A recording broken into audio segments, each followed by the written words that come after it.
ada hal yang perlu dipersiapkan oleh orang yang berkorban. Yaitu apa? Ketika sudah masuk tanggal 1 Dzulhijjah, itu tadi dilarang menghilangkan rambut. Rambut itu tidak hanya rambut kepala, tapi juga rambut yang ada di seluruh badan kita. Menghilangkan kulit. Ya, menghilangkan kulit ini misalnya ibu-ibu sekarang yang lagi tren itu apa? Skincare, perawatan kulit, mungkin yang ngapal itu dikerit atau apalah itu tidak apa? Kita tidak dianjurkan. Dan juga memotong kuku, karena di riwayat hadis yang lain itu dikatakan wa min atfarihi, dan kuku-kukunya. Nah, ini perlu untuk kita pahami. Dan kemudian apakah larangan ini kembali pada sahibul kurban atau hewan yang dikorbankan? Nah, ini biasanya di kalangan Muhammadiyah terjadi perdebatan gitu. Dan ada sering WA yang muncul gitu, yang memahami bahwasanya ini kembali pada hewan yang dikorbankan, bukan kembali pada orang yang berkorban. Tapi pendapat yang mengatakan kembali pada hewan yang dikorbankan itu pendapat yang khilafur riwayah, menyelisih riwayat. Kenapa kok menyelisih riwayat gitu?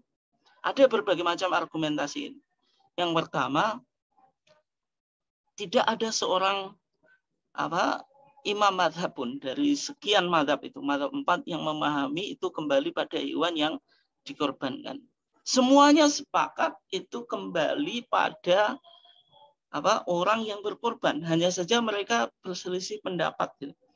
Ini hukumnya apa? Bagi Imam Ahmad, hukumnya haram atau wajib orang yang orang yang mau berkorban tadi tidak memotong rambut, tidak memotong kuku, tidak menghilangkan kulit gitu. Kemudian bagi Imam Syafi'i itu karohah tangzih, yaitu hanya makruh tapi tidak sampai haram. Bagi imam mazhab yang lain itu sunnah saja. Kalau bagi Imam Abu Hanifah itu tetap kembali pada sahibul korban, hanya saja hukumnya tidak makruh. Artinya sebisa mungkin dilakukan. Artinya ketika dilanggar itu tidak ada konsekuensi apapun. Tapi terlepas dari perdebatan itu, di dalam putusan Garut 1976, di sana juga Muhammadiyah berpandangan bahwasanya larangan ini ditujukan pada sahibul kurban, bukan hewan yang dikorbankan. Sehingga poin atau diktum putusan kita di sana dikatakan wa amsik an sya'rika wa atfarika, dan janganlah engkau potong rambut dan kukumu min awalis syahri, sejak awal bulan Dzulhijjah hatta tudhiyah, sampai engkau berkorban gitu. Nah, itu yang pertama, bahwasanya tidak ada seorang ulama pun yang memahami bahwasanya itu kembali pada pada hewan yang dikorbankan. Tapi semuanya sepakat kembali pada sahibul korban.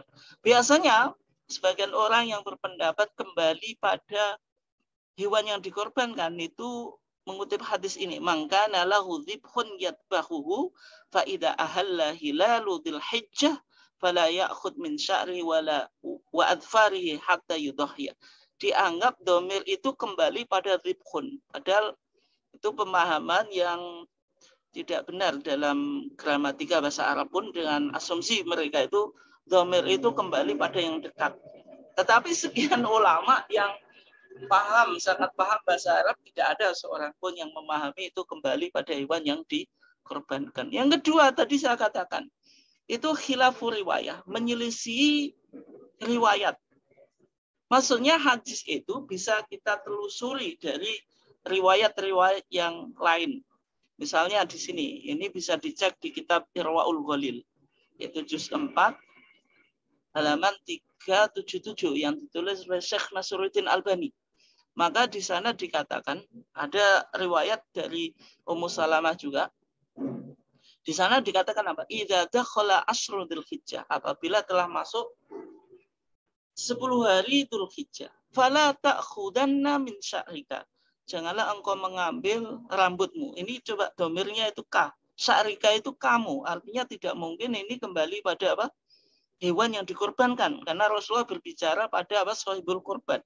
Wala min atfarika, dan juga kulit kuku-kukumu hatta tadbah udhiyatak, sampai engkau menyembelih hewan korbanmu.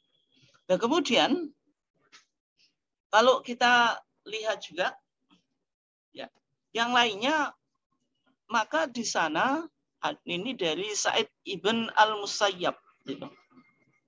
Maka di sana dikatakan fadzakartuhu li Ikrimah, maka saya tuturkan kepada Ikrimah, maka dia mengatakan ala ya'tasilu nisa'a wa tib. Orang yang berkorban itu tidak menjauhi wanita, maksudnya tetap masih boleh mengumpuli wanita ya, watiba dan memakai wangi-wangian. Ini artinya tidak mungkin ini ditujukan pada hewan yang dikorbankan. Nah, kemudian Bapak dan Ibu sekalian yang dimuliakan Allah, kalau jenengan tanya larangan ini kira-kira nilai filosofinya apa gitu, atau hikmahnya apa gitu. Nah, sebenarnya di kalangan para ulama itu sudah mencoba memahami, menganalisa apa nilai dasar atau nilai filosofi dari larangan ini kan gitu. Meskipun banyak dai atau ustadz yang mengatakan ini wilayah ta'budi, ini wilayah ibadah, sehingga kalau wilayah ibadah ya kita sami'na wa ta'na, nggak usah dirasionalitaskan gitu. Ada sebagian yang dai-dai kita menjelaskan semacam itu. Tetapi kalau kita baca di kitab-kitab para ulama, di kitab-kitab klasik itu dijelaskan larangan ini yang pertama itu bahwasanya nilai dasar dari ibadah korban itu meningkatkan iman, dan kedua menghapus dosa atau purifikasi. Artinya orang yang berkorban itu sebagai penebusan dosa. Ketika ia menghilangkan beberapa bagian anggota tubuhnya, misalnya rambutnya, ataupun kukunya, ataupun kulitnya, maka ada bagian dari anggota tubuh orang yang berkorban itu tidak suci atau tidak purifikasi tadi, tidak bersih gitu. Sehingga kalau dia tidak memotong rambut, kemudian kuku dan juga kulit, itu artinya betul-betul totalitas purifikasinya. Yang kedua, berkaitan dengan hadis yang melalui riwayat Sa'id ibn al-Musayyab tadi atau al-Musayyib tadi, yaitu orang yang berkorban itu memiliki kesamaan orang yang muhrim atau orang yang melakukan ihram. Artinya orang yang memiliki kesempatan untuk melakukan ibadah haji, maka di Mekah melakukan ihram. Orang yang berihram itu ada yang disebut muharamat al-ihram. Hal-hal yang diharamkan bagi orang yang ihram. Yang diantaranya orang berihram itu tidak boleh potong rambut, tidak boleh potong kuku, tidak boleh pakai wangi-wangian, tidak boleh menggauli istri, tidak boleh menikah atau dinikahkan, dan sebagainya. Artinya orang yang berkorban itu memiliki beberapa sisi kesamaan dengan orang yang melakukan ihram tadi. Yaitu diantaranya tadi tidak boleh mengambil rambut, memotong kuku, dan juga mengambil kulit. Nah, akan tetapi orang berkorban itu tetap boleh menggauli istrinya dan memakai wangi-wangian. Artinya kesamaannya ini hanya di beberapa sisi, tidak secara totalitas atau penuh. Itu Bapak dan Ibu sekalian yang dimuliakan Allah.